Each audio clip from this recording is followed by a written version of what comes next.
There we go. So, welcome to this month's um, OS Pool training. And this week we're going to talk about, or this month we're going to talk about Pegasus Workflow Management System and how to run those kind of workflows on the OS Pool.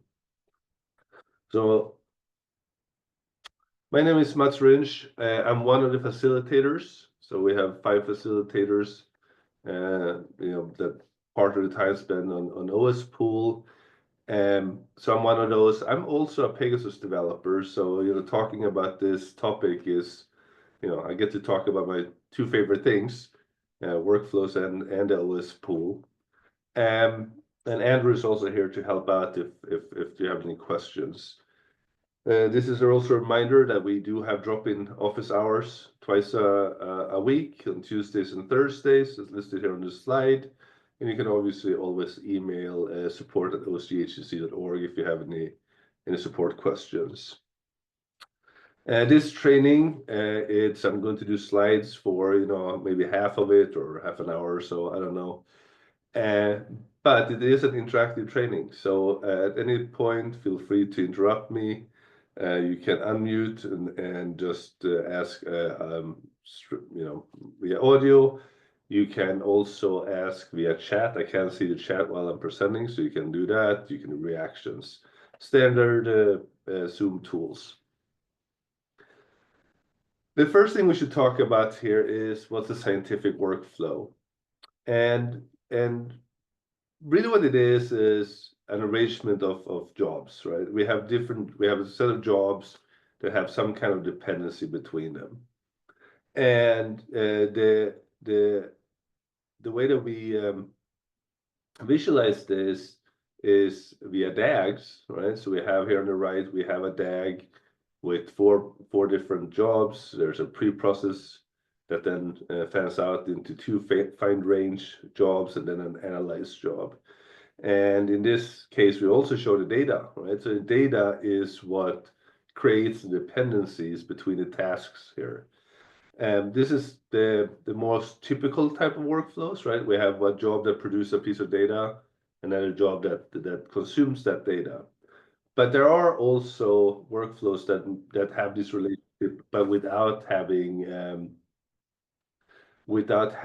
the data as explicit in this case. It could be, for example, that you do database calls or something like that, where still the jobs have a dependency, they have an order that they have to happen in, but there's really no data passing. You still can arrange them in this kind of workflow type structure. There are also workflow engines that are not DAGs. I'm not going to talk a lot about them here, but this is the easy way of thinking about workflows. And the way that Pegasus fits into all this is that Pegasus sits on top of tools that we know and we love, right? So, for example, it sits on top of the Dagman tool. It uses the Conjure Scheduler Broker. What we're going to run is Conjure jobs. They will be scheduled by Dagman, but the DAG will be created by Pegasus. And just as the DAG, the input format to Dagman, our workflows are DAGs, but they're slightly different, and we'll talk about it in a second. But it still has these that the nodes in the graph are jobs, the edges are the dependencies. The DAG, remember from our math classes, right? The DAG means that there's no loops and no conditional branches. And you can implement this in other ways. For example, like if you don't like the conditional one, you can do things like with no op jobs and things like that, where you say, I'm going to just have one branch that is the focus, another one I'm ignoring, even though there's kind of jobs in there. We can also do loops by unrolling them. So that means that we can, do a for loop, for example, by building a chain of jobs and do the loop that way. A good way of thinking about the Pegasus planner is that it is similar to a compiler. right? It takes a higher level description of something, of a workflow in this case, and it modifies it, it plans it into an executable workflow. And just like a compiler can, we can optimize that graph by doing transforms to the graph. It's also important to realize that this planning happens ahead of execution, right? Pegasus does the layout of the workflow before we even start running the first job. And some advantages of that is that we can be really good about, for example, planning around data or planning around job placement. But it also means that we're maybe a little bit less flexible when it comes to, handling certain runtime decisions. So that's something to keep in mind, is that when does the decision of the workflow happens, and it's ahead of time in this case. So a way of looking at this is what kind of transforms that we do to the graph. So if you look on the left, this is what we call an abstract workflow, and this is the input format to Pegasus. And the reason we call it an abstract is that it does not have any resource-specific information in it. And we keep it abstract because we want to be able to move this around, right? So we want to have this as a recipe for our computation. And then we can say, okay, it's going to run on the OS pool this week, but next week we're going to move it to Amazon and AWS. And we will still want to do the same computation, but because the execution system looks different, we have to kind of do a different plan for the workflow to execute correctly in that environment. And then we give that abstract workflow to Pegasus. It plans it into an executable workflow, which is what we have on the right. And that executable workflow, well, that's a DAGman. So that's we'll look at it here a little bit later, but it is a DAG that the input format for DAGman, and then we hand that off to DAGman to run it. And what you can see here in this transformation is that we added jobs, right? So there are a new job up here for staging in data. There's some cleanup jobs, and there's some for staging out data, register data at the bottom here, and cleanup as well. This transformation, going from the abstract workflow to the executable workflow, could be different in different scenarios. So this is maybe what the graph would look like for execution on the OS pool. If we did it on the Amazon AWS example, maybe there's different data management that we have to do because we're using S3 instead of the file system that we have on OSG. So the graph might look different times, but this is one way that this could be planned out. The cleanup job here, the placement of this cleanup job is a good example of the kind of reasoning that Pegasus can do about data. So the reason this cleanup job is here is that Pegasus, because it knows the whole layout of the computation, it knows when data is needed and when it's not needed anymore. And by knowing that, we can add cleanup jobs at the proper location, right? If there's a piece of data we don't need anymore, we can clean it up, and we can kind of maintain the file system footprint by doing so. And this is just one of the reasonings that Pegasus does, but it's a good example of what you can do when you think about the whole workflow as a whole. The way that we produce these workflows is via an API, right? And so we build the workflow, the abstract workflow, using this API.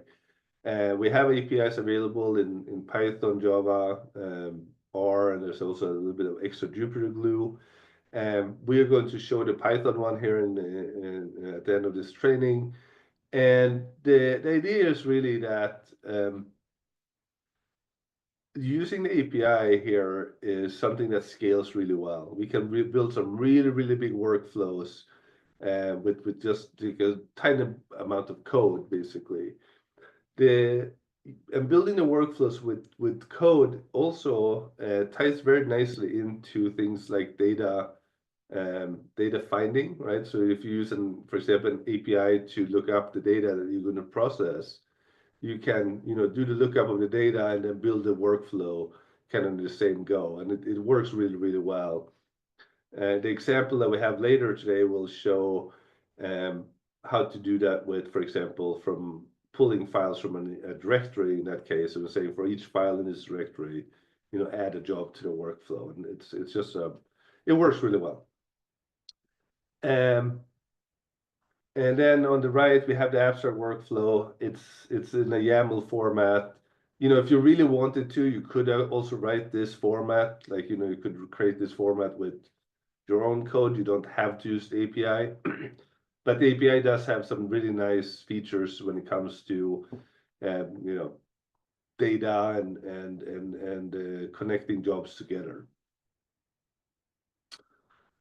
The main interface to Pegasus is the command line tool. We do have a set of higher level tools. So for example, there's a Pegasus status command that gives you a little bit higher level overview of the jobs and the progress of the workflow, how much it's done and how much is left to do. We have a command line tool called Pegasus Analyzer, which is showing the problems in the workflow, the errors. And this is a really neat tool. Again, if you have a large workflow and you don't want to grab through, a lot of logs, Pegasus Analyzer will pinpoint the problem and show you the details that what caused that to fail. Another tool we have is called Pegasus Statistics. And this comes from, while the workflow is running, it collects a lot of extra provenance data. So that provenance data is things like performance of the job, the environment that the job ran in, the resources it ran on, and all that goes into a little built-in database. And then we can then pull statistics from that, and we can see, what was the number of jobs failing, succeeding, how much did the workflow take, and and things like that. This is just the highest level. You can also drill down per job and get statistics on memory and things like that. So there's a lot of information that you can pull out with the Pegasus Statistics tool.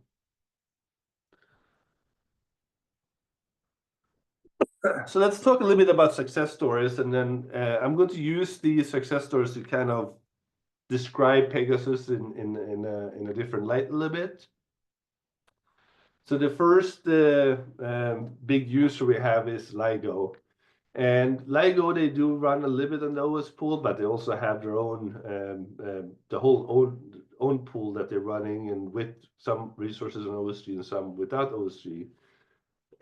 What's interesting about especially this slide here is that it shows a little bit what happens within the jobs. So if you follow along, we have the abstract workflow here. So again, 4 nodes. We plan it into this bigger one here. Now there's again a few jobs have been added. You also see this little ring around this job. That ring means that we have added stuff around the task to kind of, make it work in this case. And so this is the J. J is over here, or running on a resource. And if we use this magnifying glass and look at the job, we see that even inside the job, it looks like a tiny little workflow, right? There's some stuff that happens. We have to do some directory setup. We have to pull data in. We have to do the task. We have to stage out, and then we have to clean up. And what happens here, this is a lot of what the kind of data management that Pegasus can do for you. And it doesn't really matter where this task runs. You can go out, fetch input data. It can produce data and then put them back on an intermediate file store somewhere. And then at the end, we can put stuff on a kind of an output location. And one way to think about this, and I'll show you this in another example here, is I'm going to jump around a little bit, is the Event Horizon Telescope. And the way that they do compute is that they use OS pool for compute, but the actual data is stored at Cyverse. Cyverse is at the University of Arizona. And the point here is that compute and storage are not really connected in this case, right? The job starts on OSG somewhere. It pulls the data in from Cyverse, and is using either iRods or it's using WebDAV. So there's multiple protocols that we can use. Does the compute on OSG, and then at the end it pulls and it puts stuff back into the Cyverse data store. And what happens, right, with the convenience here is that the user can, don't have to move stuff to and from OS pool to run it. Like data just comes back to where they want to do their maybe post-production or their graphing or something like that. It's a very, very convenient way of doing it. Another user we have is SynonNT. This is an OS pool user. You will see a lot of the type of compute that's happening with Pegasus and OSG in general, right, is the type of distributed data, distributed instrument type of project. And in SynonNT, they're using Rusio for data management. So that's yet another kind of data protocol that we can handle. What we can see down here is a better example of what the Pegasus statistics output would look like.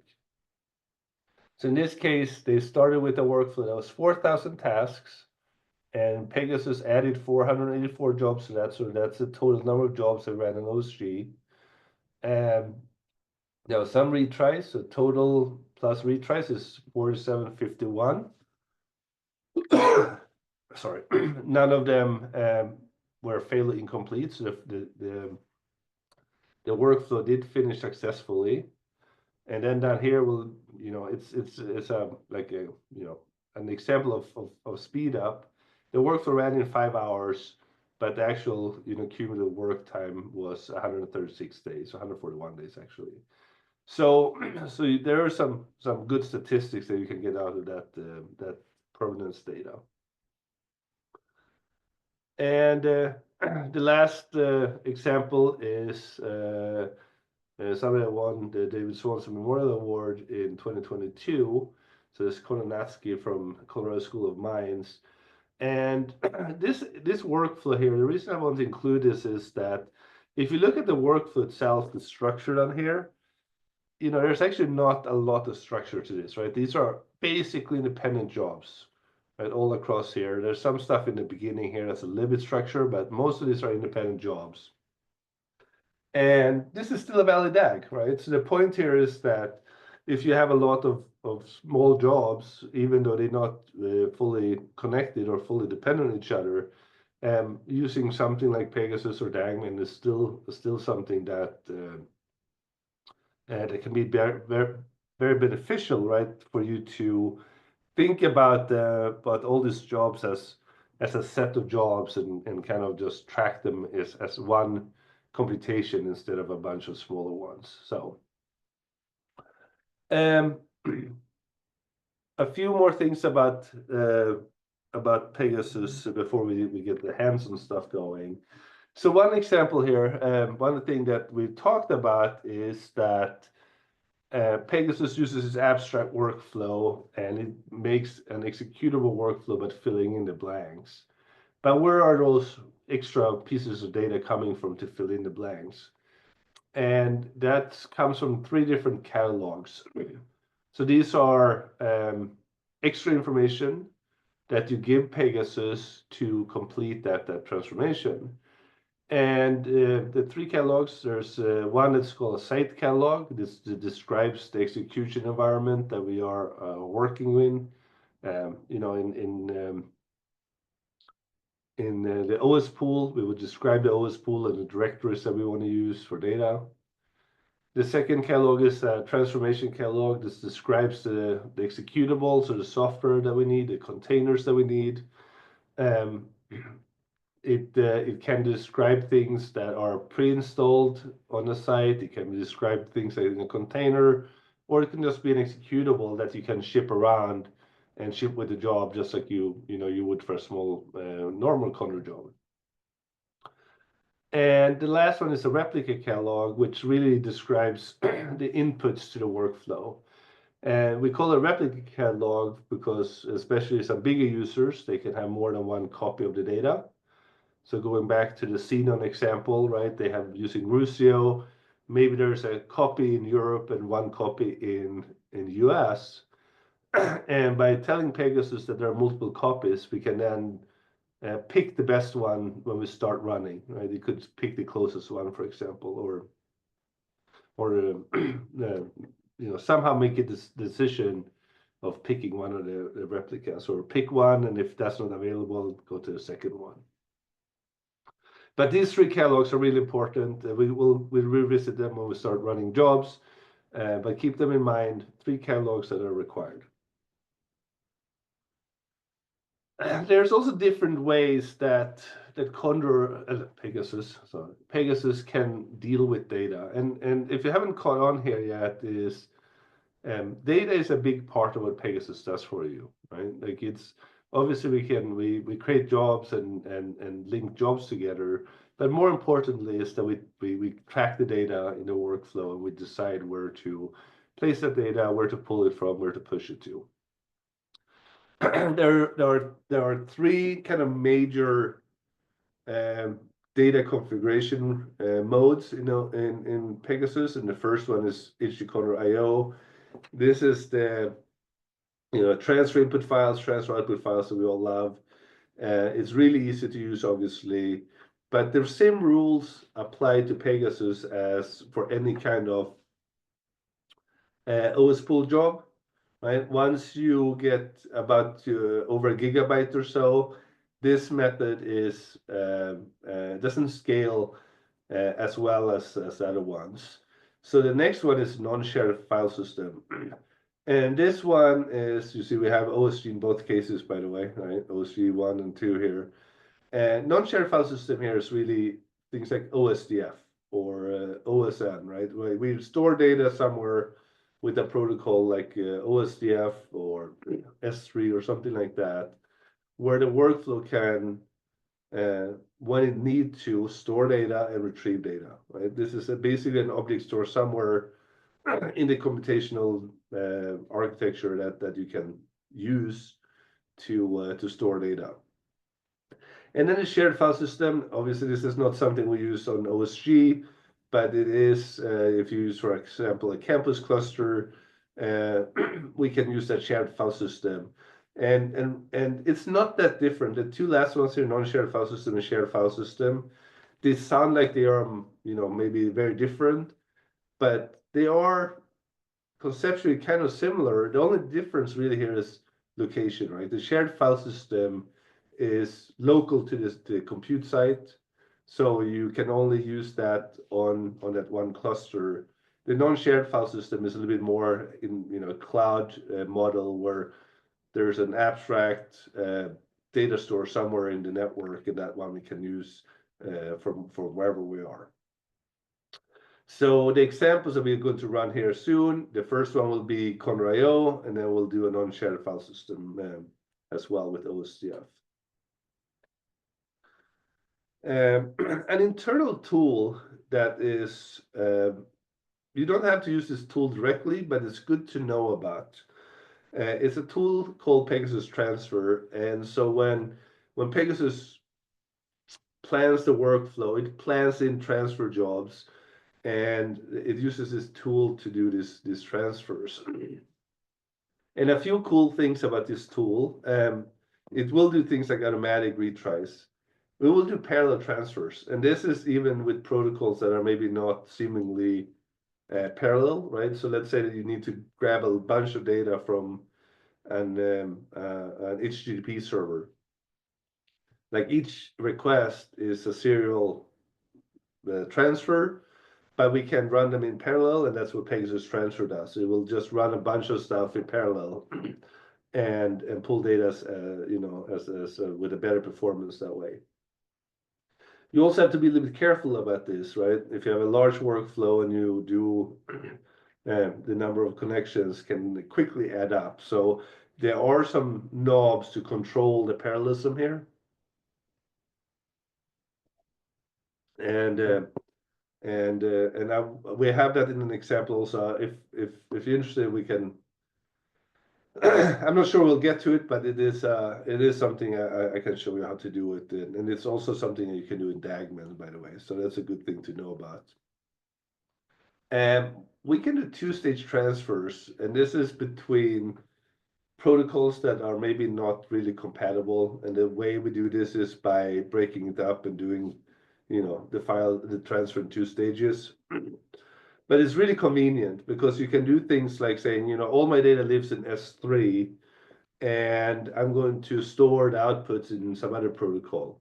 And so you can do transfers between those two different protocols without thinking about, well, what tool do I have to use over here? Can I use something over here? Like it's all handled by the workflow itself. So this step here, it's not the most efficient way of doing it, but it is super convenient. So that's why we have that in there. And there's a bunch of protocol, obviously, that we support. The big ones for for us on the OS pool, /GP, that should really be OSCF these days, but it's the same protocol. Rusio, we use Amazon S3 sometimes, iRod sometimes, and HTTP, obviously. The other ones are maybe not used so much on the OS pool, but they're still available too. So last thing I want to kind of mention is the performance improvements that Pegasus can do when it's doing the transforms, when it goes from the abstract workflow to the executable. And one such transform is job clustering or task clustering, right? So the idea here is that if we have a bunch of jobs, we can grab them, merge them together, make a bigger job of it, and then run that as one job on the OS pool. And the reason for doing this is that these tasks sometimes are very small. If this is, on the order of minutes or maybe even 5 minutes or so, 10 minutes, by grouping them together and making a bigger unit of that computation, we can more efficiently scale them on the OS pool. Every time you run a task, there's a little bit of overhead, right? Like you have to schedule it, you have to transfer stuff, you have to grab the outputs. By doing by grabbing them together, you can get a little bit of data reuse if they have common inputs. But again, you minimize the overhead for scheduling that amount of work to a node. You hold on to that node a little bit longer, and you get a better overall performance.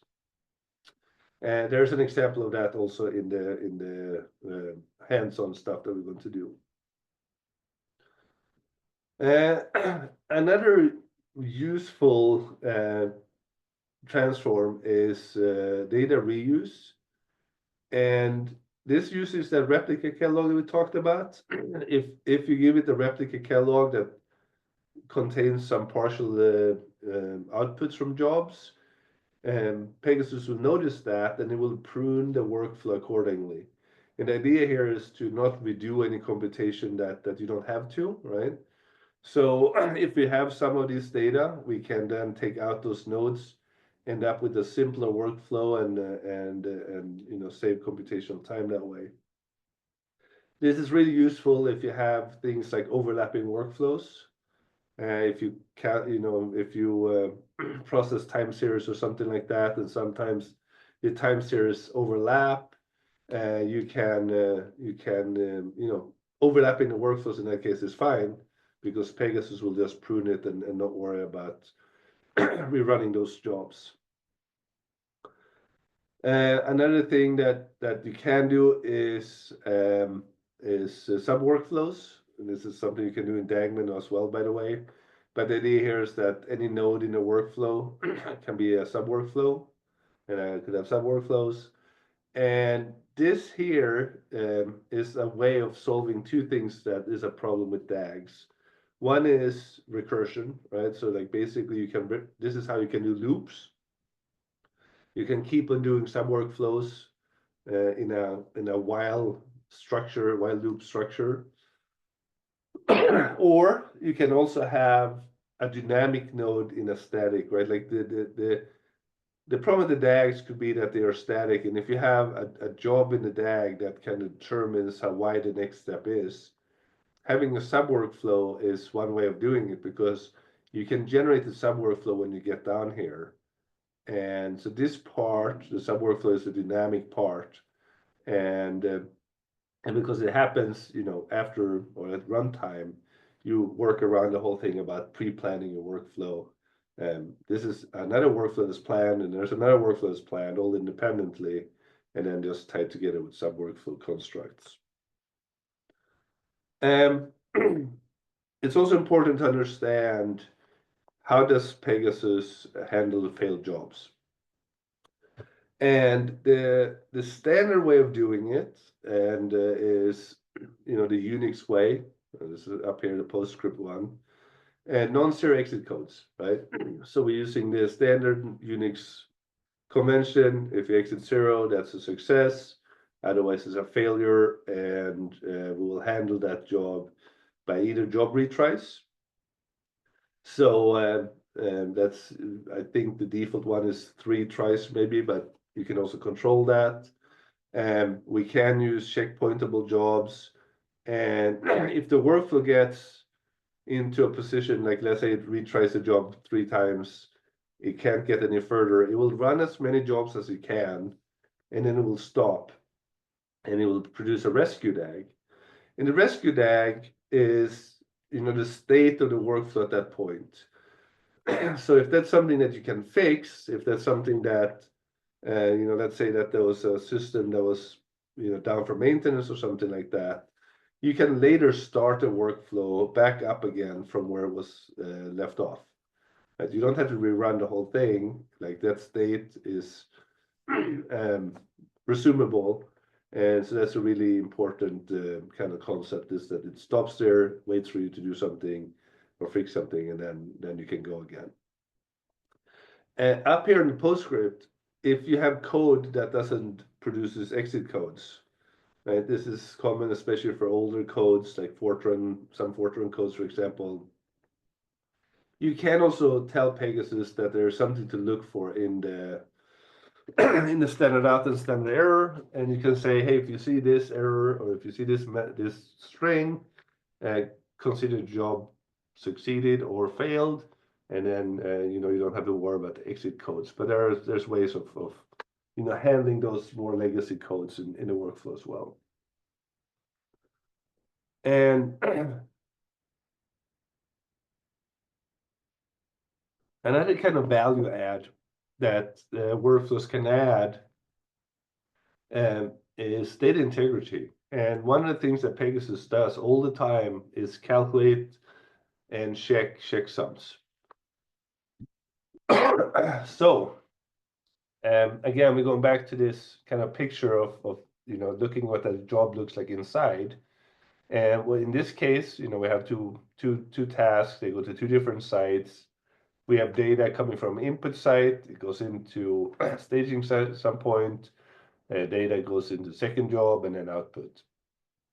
And what Pegasus does is that you see there's extra nodes in here in this little job, and those are checking and generating checksums. So the idea here is that we pull this data, and just before we use it in T1, we verify that the data is the correct one by checksumming by checking the checksum with the given checksum. If this fails here, that means that the job failed and it will be retried. The reason for doing this, right, is that we do not want to do compute on data that is faulty or is not complete. So and after we produce some data, after T1 is done, right after we generate checksums, That becomes part of the provenance data. And then later on, when we use that piece of data down here, again, we check the checksum. So the idea here is that is the data that we have here that went through the staging site the same data that was produced up here? So this happens all the time in the workflow, and it's a really important part, especially when you're doing, distributed computing like the OS pool. There's a lot of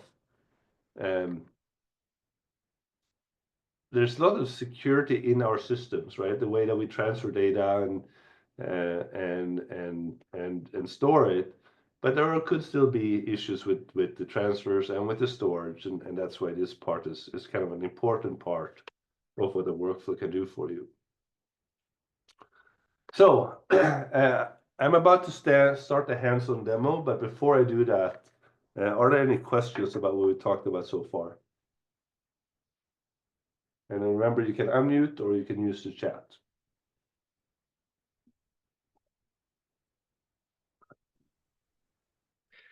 So I really like the idea of a workflow or pipeline compiler.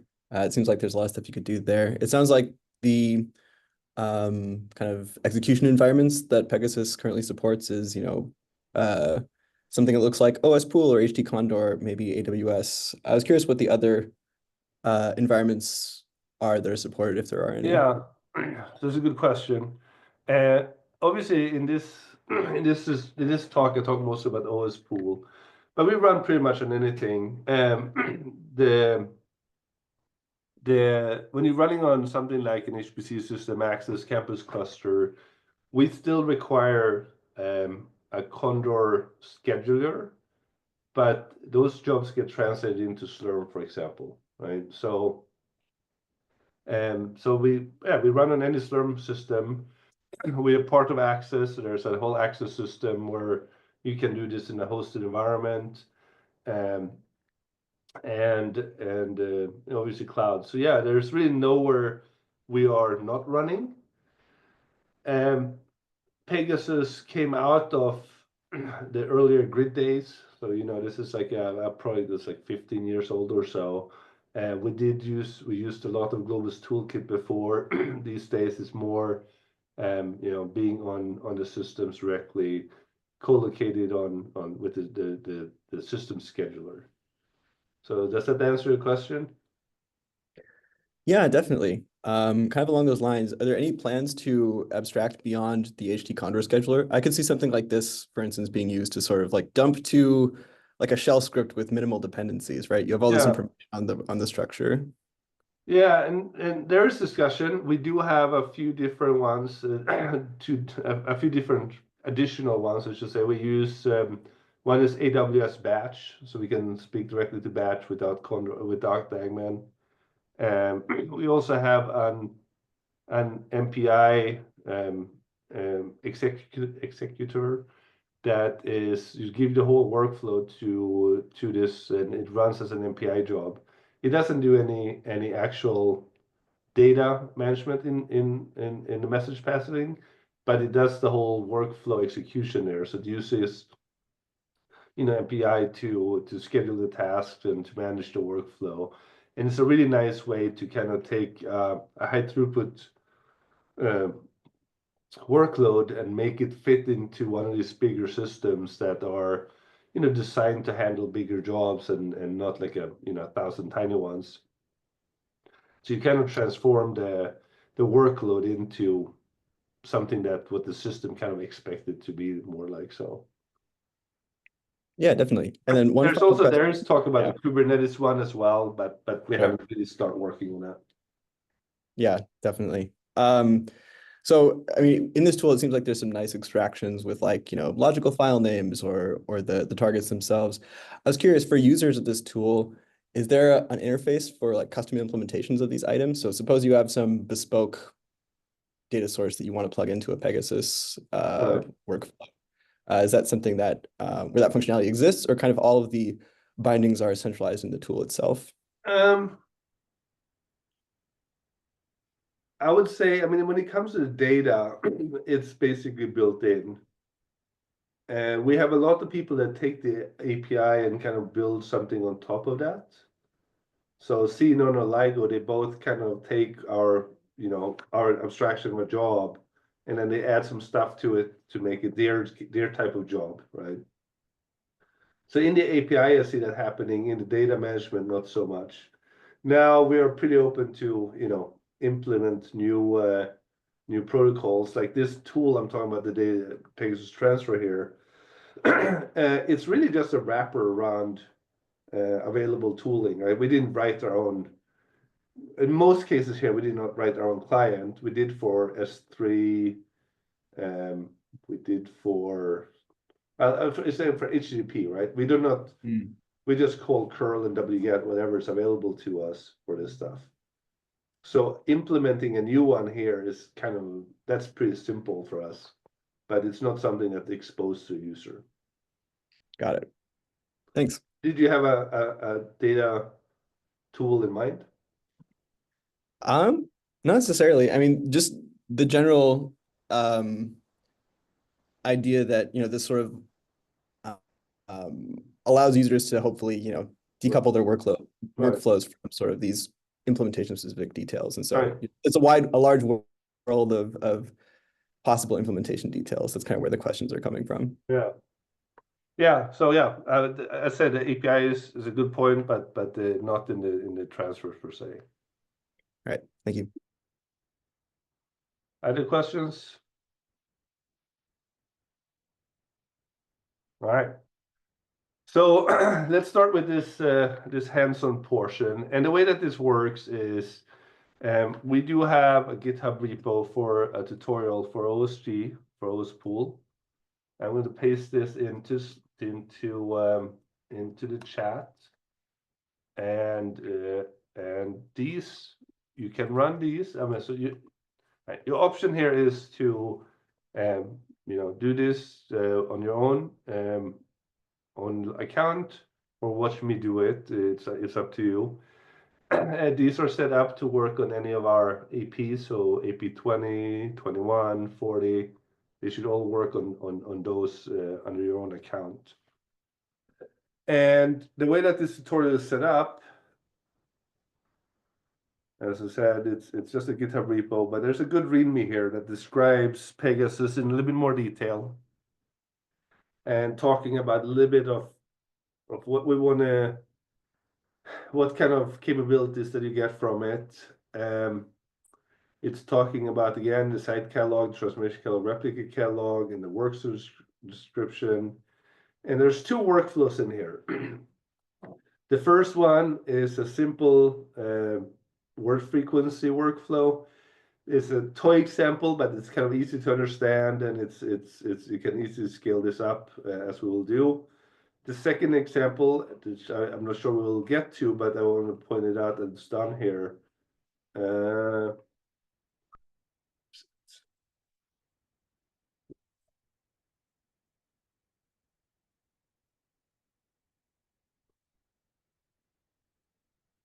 Buddy.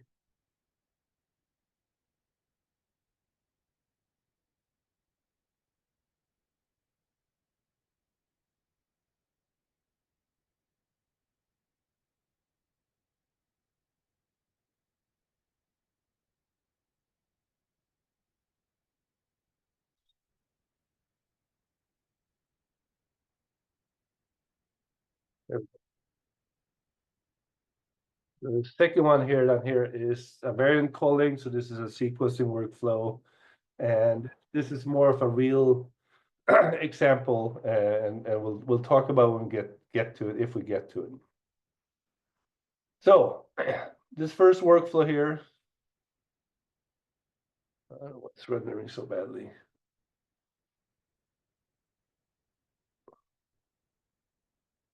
All right, we'll start, and again, interrupt me if you get stuck or if you have any questions.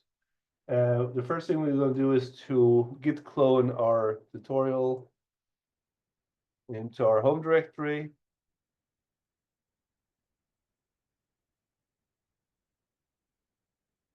Let's see.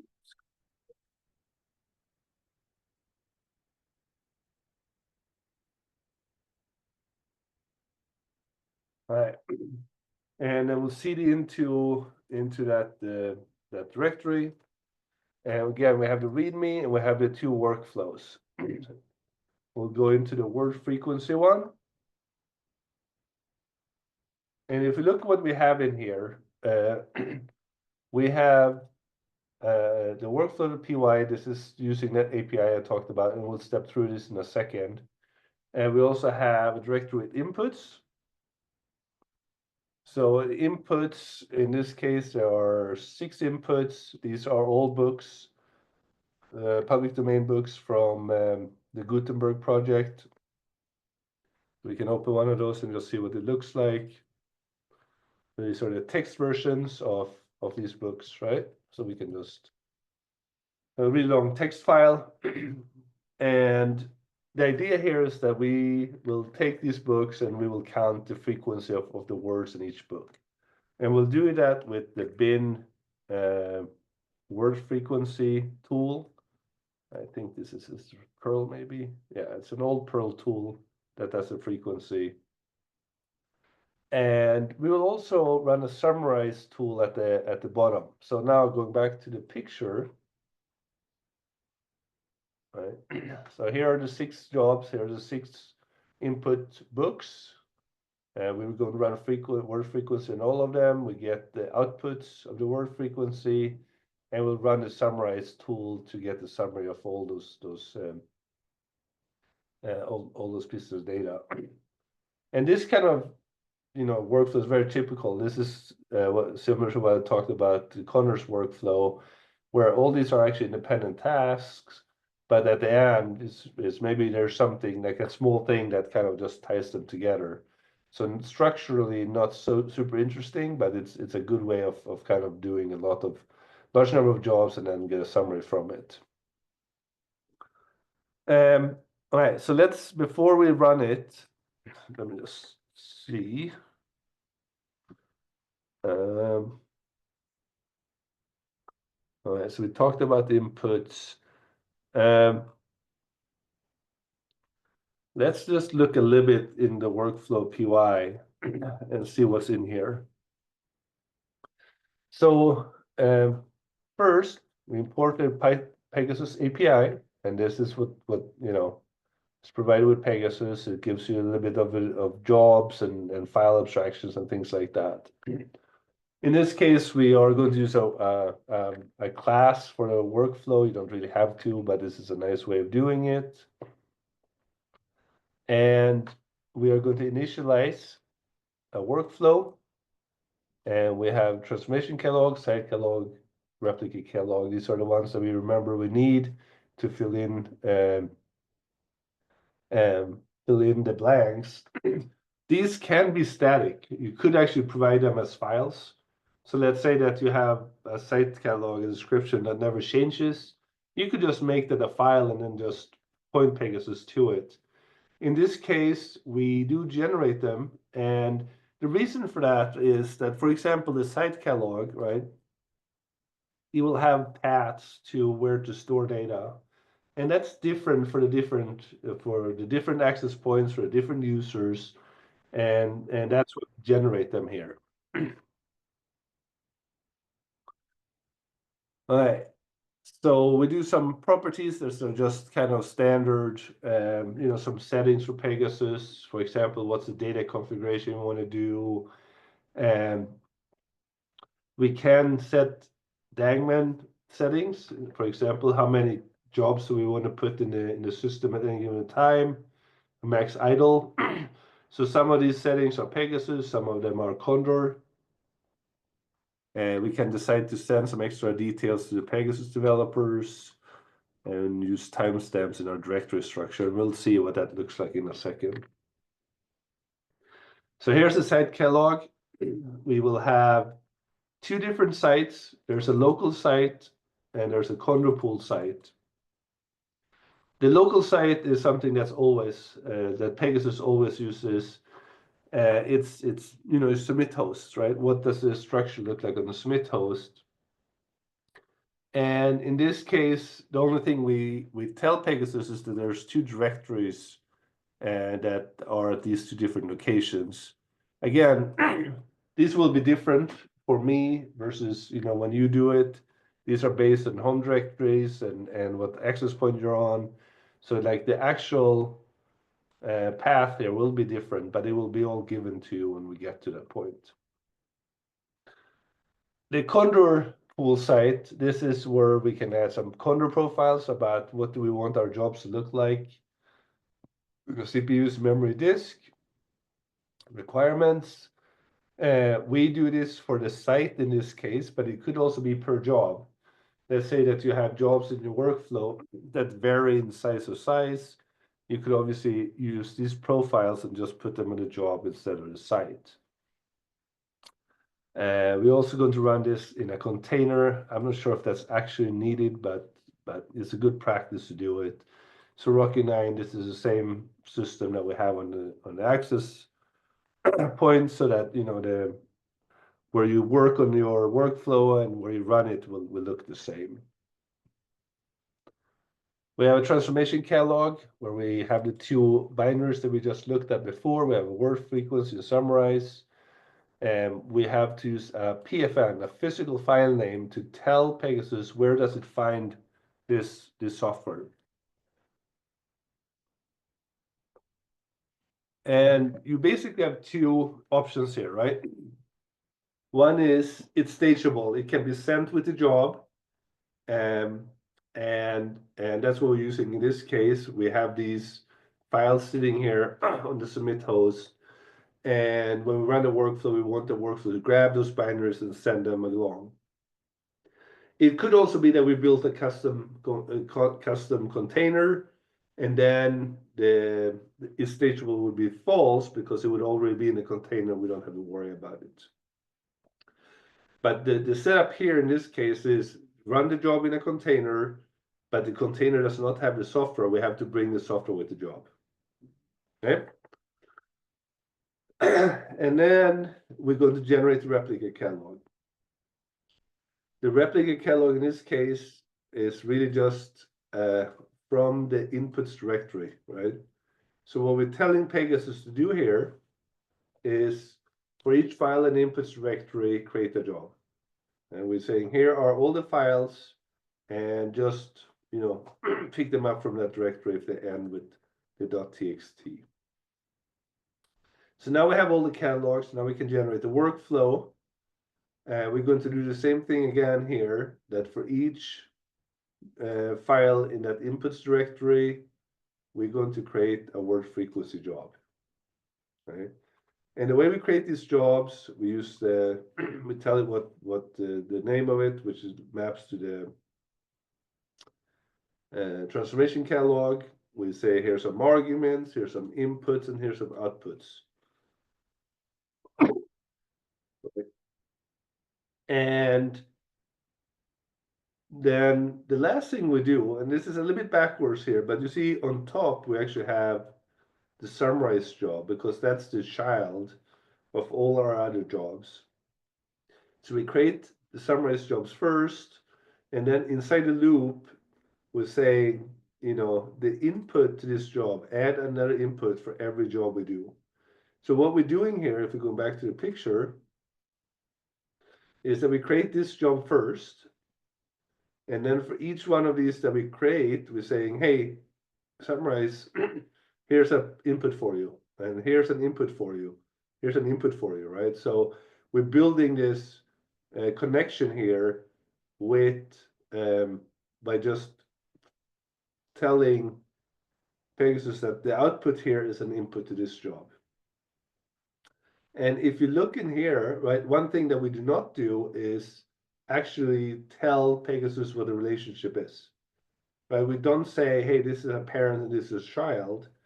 And you can be explicit about it, but if you just do this, if you just give it inputs and outputs, you're basically telling Pegasus to figure it out, right? All the inputs and outputs for all our jobs. From there, you can infer what the actual structure of the workflow is. All right, and then the last thing we're going to do is we're going to plan it. So the workflow plan, and we're going to run it on Control Pool. We're going to give outputs back to the local site, which is the submit host. Clustering we'll get back to. We're not going to do that right now. And that's the whole thing, right? So what we want to do is we want to run this, run workflow PY.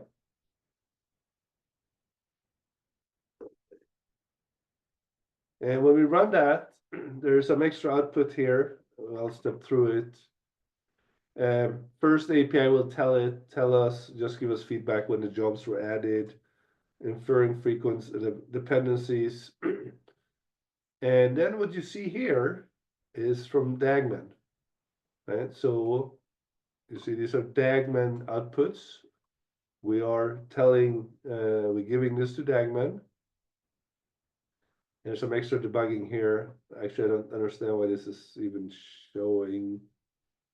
Maybe we have some debug level that's high, but anyways, the point is the last message here says I've criticized your workflow, and we have planned it, but we haven't started it yet. So it says if you want to start it, run this command, the last command listed, Pegasus run, and then the directory. The reason we use the directory here, right, is because this is the handle to the workflow. And the reason we use a directory instead of like a job ID, right, is that we want this to be available before the workflow runs or after the workflow runs. It's something that we can always go back and say, oh yeah, I have this workflow running. You know, where is it at? You know, you have this handle to it. So we're going to look in this directory, but before we do that, let's just start that workflow so that it can run while we talk about it. When we run that command, it says, now we've started it, and here's the directory again. There's two commands it gives us. We can use status, or we can remove it if we have to. Like if we say we don't want to run the rest of this workflow, we can remove it. The status is really just a wrapper around Control Q. So in this case, we see there's a word frequency workflow. It currently has one job that is running, and then there's this kind of state for the whole DAG. You can also run Control Q. I have some extra stuff here, but this is the workflow here. You can run Control Q no batch. And you will see that the workflow is running down here. Right? So the point here is that these are all just Condor jobs, Condor Dagmans. It's not like anything that we invented in that sense. If we cd into this directory and look around a little bit. So first, you will see Dagman, right? This is Dagman. There's the DAG itself. There's a bunch of Dagman files in here. There's some Pegasus ones as well. But if you look at the DAG, you will see what is just a really complex Dagman application, right? Here's the parent-child relationships between the different jobs. Each job, let's take one of the actual word frequency jobs here, right? So each job has a submit file. We'll look at submit file in a second. It has a postscript. This is a lot where the magic about checking exit codes and stuff like that and making sure that the job was successful, collecting provenance data happening. And there's retry stuff in here. And there's also some variables that gets passed down to the job. If we look at one of these submit files, right? Same thing. It's just a really complex control submit file, right? It's not anything that's super odd. We can look at, for example, transfer input files. So here's the book that we're doing. Here's the executable. Then there's some Pegasus stuff in here. metadata bit for the job. So these are a lot of this is the provenance and the checksums that we talked about. And when the job is done, there's a transfer output file. So again, just standard Pegasus, standard Condor jobs here. Now let's run that Pegasus status command again. And what we'll see is some of the idle jobs that we have sitting. So the question in Slack in chat is if AP4 is slower. It should not be slower. It's the same pool. Is the job sitting like idle like that, or is it something else? Have you gotten to this point where the jobs are sitting idle? Idle. Okay, all right. Yeah, so that's probably just the pool being busy, you know, that mine haven't started running either. So we'll get to those once they're running. We'll just wait for that. And we can actually just go and see here.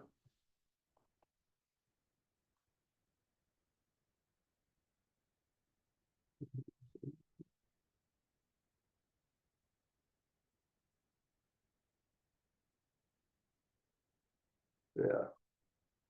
It's just the pool being busy. Oh, mine are running now, so hopefully yours are as well, or soon will. Okay, so where did the chat go? And the job that's now is in the queue is the cleanup. Again, this is a part of the management of the data, adding these cleanup jobs. We'll see we're 55% done. And we have done 11 jobs. There's 3 that are kind of in the post state where it's done kind of, you know, getting exit codes and stuff checked. The unready ones, the first column here, that are jobs that we haven't gotten to yet in the DAG, right? That's just, you know, they're not ready to run yet because we haven't gotten that far down in the DAG yet. You see, they're running pretty quickly here.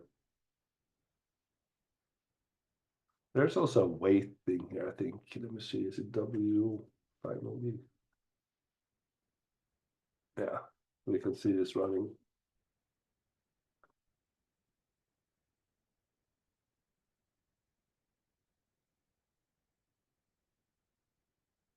Let's wait for it for a few minutes to finish up.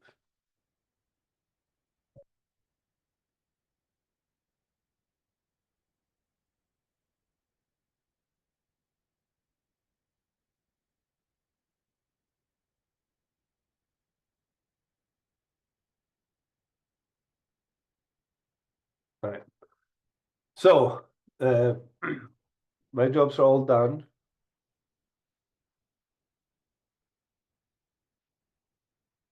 Just gonna wait for this to change state into completed.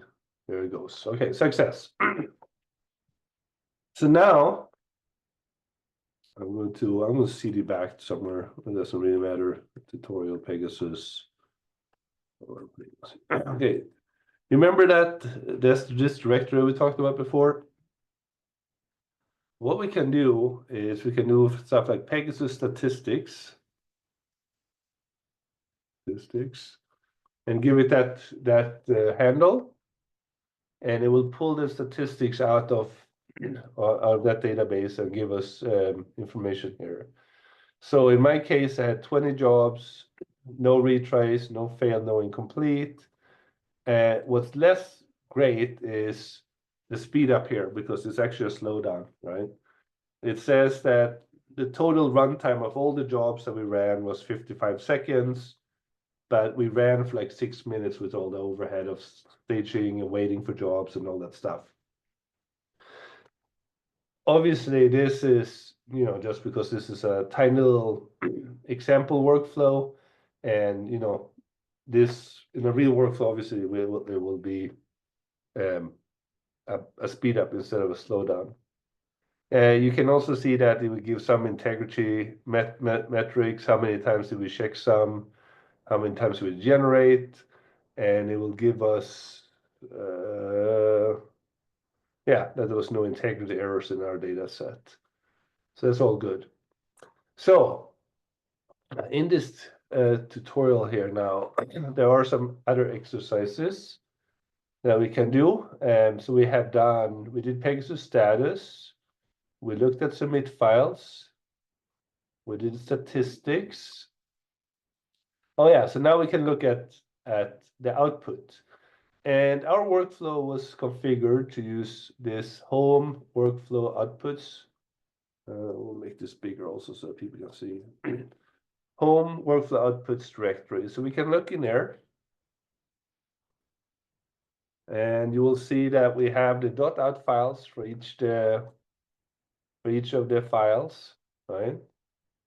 And it gives us a command. We can get some summary of this by using head.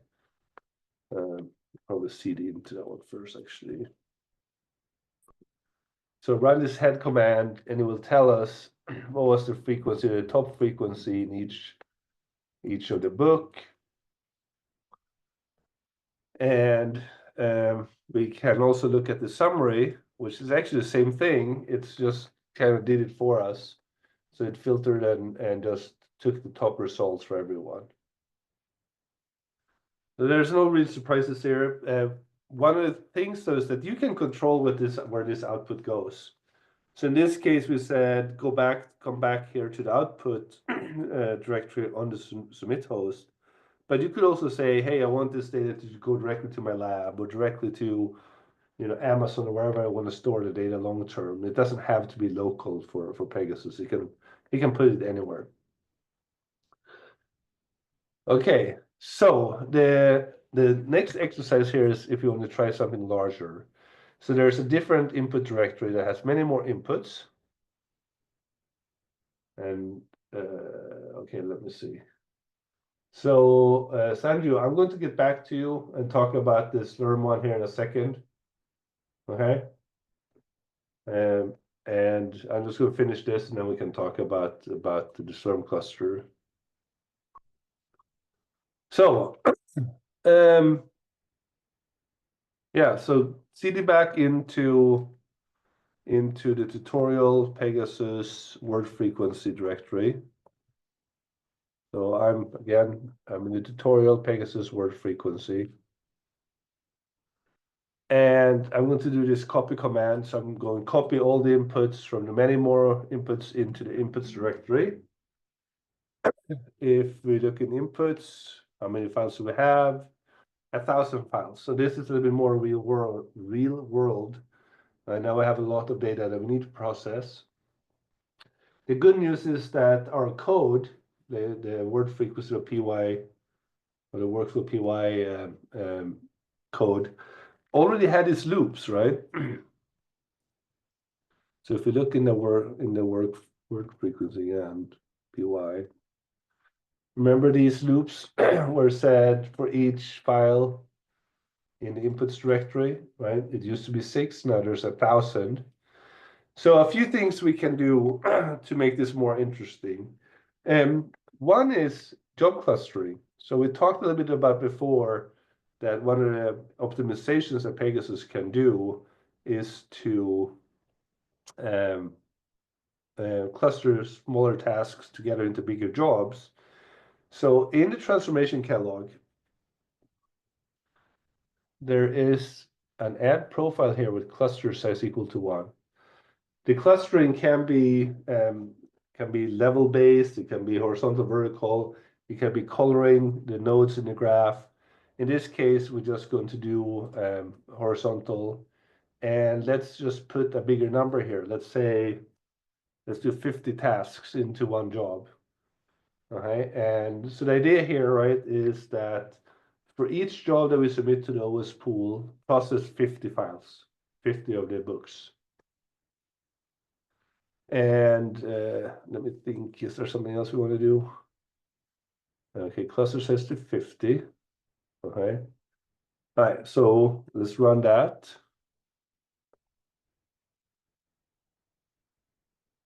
Okay, and we can submit that.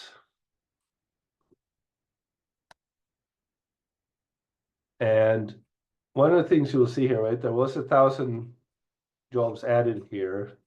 But when we start looking at Pegasus status for this,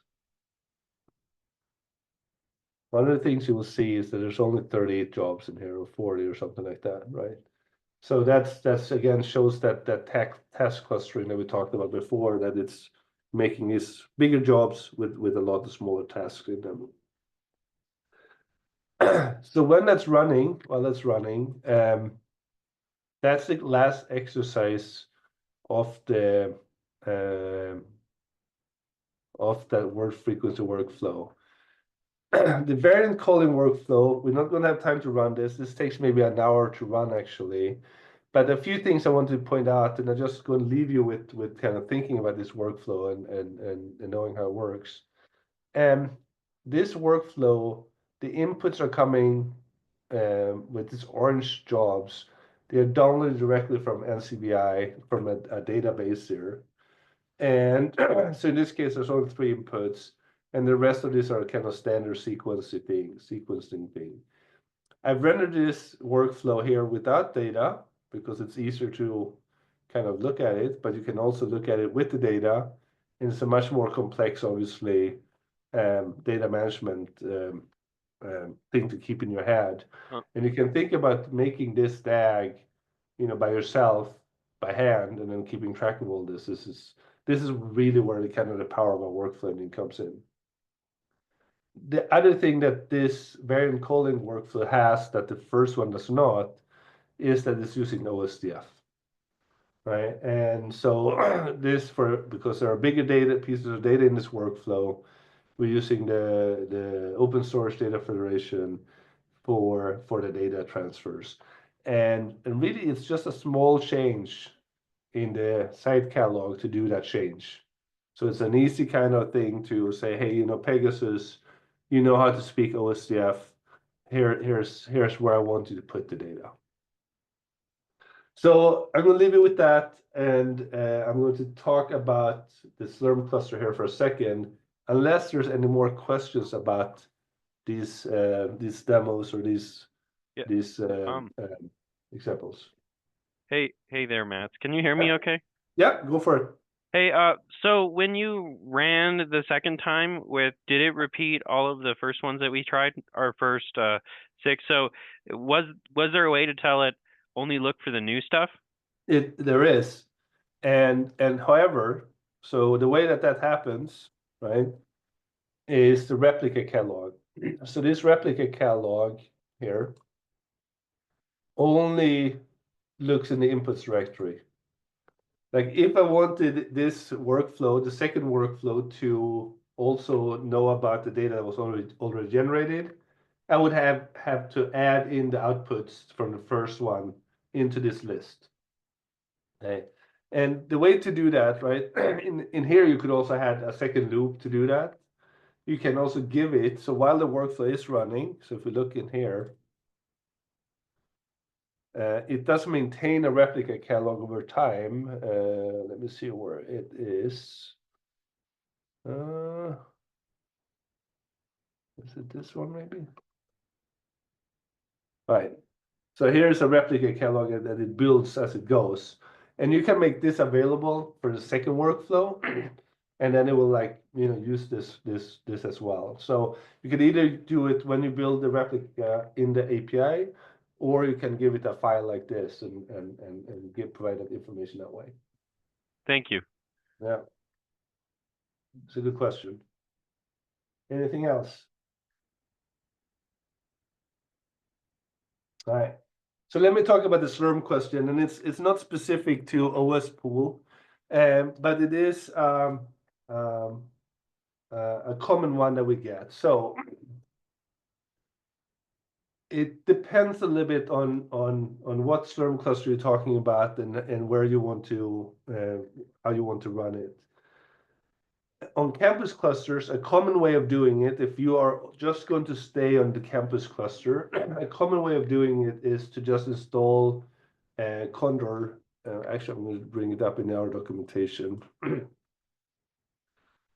install Condor next to Slurm on that submit node. And the reason you want to have them next to each other, right, is that so that Condor can pass off jobs to Slurm when needed. It is easy install, but obviously sometimes it's hard to convince your management team or admins to do it.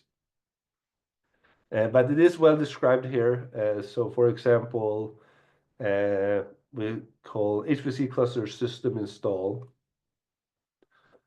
Right, so it's talking about installing it on the interactive login node that you have. And once you have that, then you can just run the workflows directly. A second one is, where is it?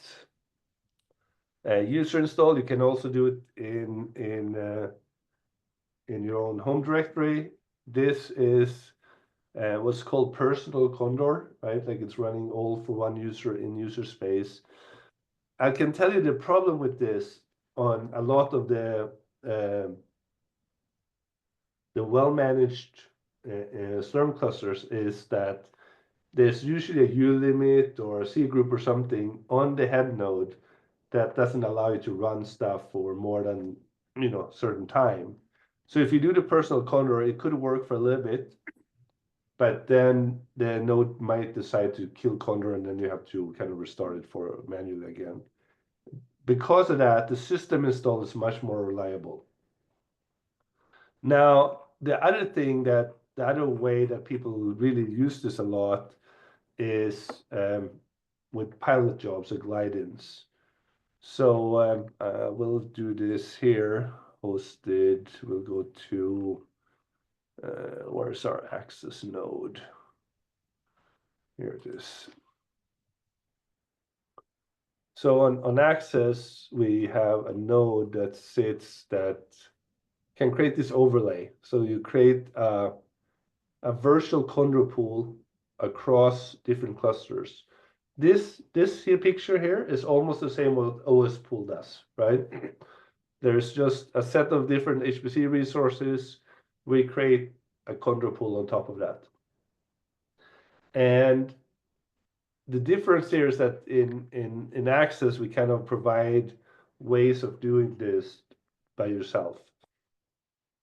So in that case, you can run jobs from that one machine to cloud resources, to Annex, which is the HPC systems. You can run on top of OS pool, so that kind of loops back to us again. There's many ways of doing this. And you can also run your own glide-ins wherever you want to run it. But this is a very flexible, like, idea with a pilot job is super flexible for you.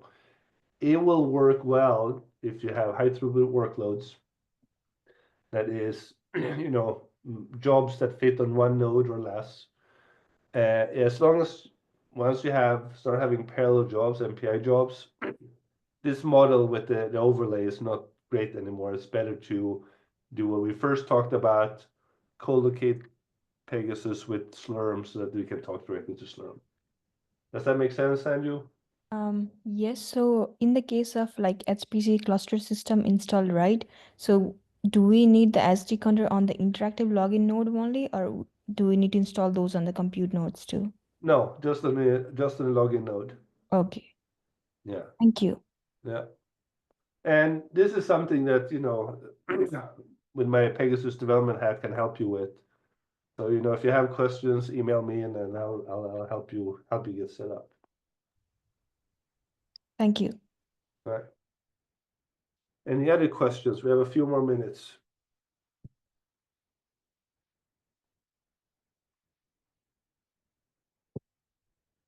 Okay. Well, thank you all for attending. We will just leave you with this slide again. We are here to help you. If you have questions, support@osghcc.org.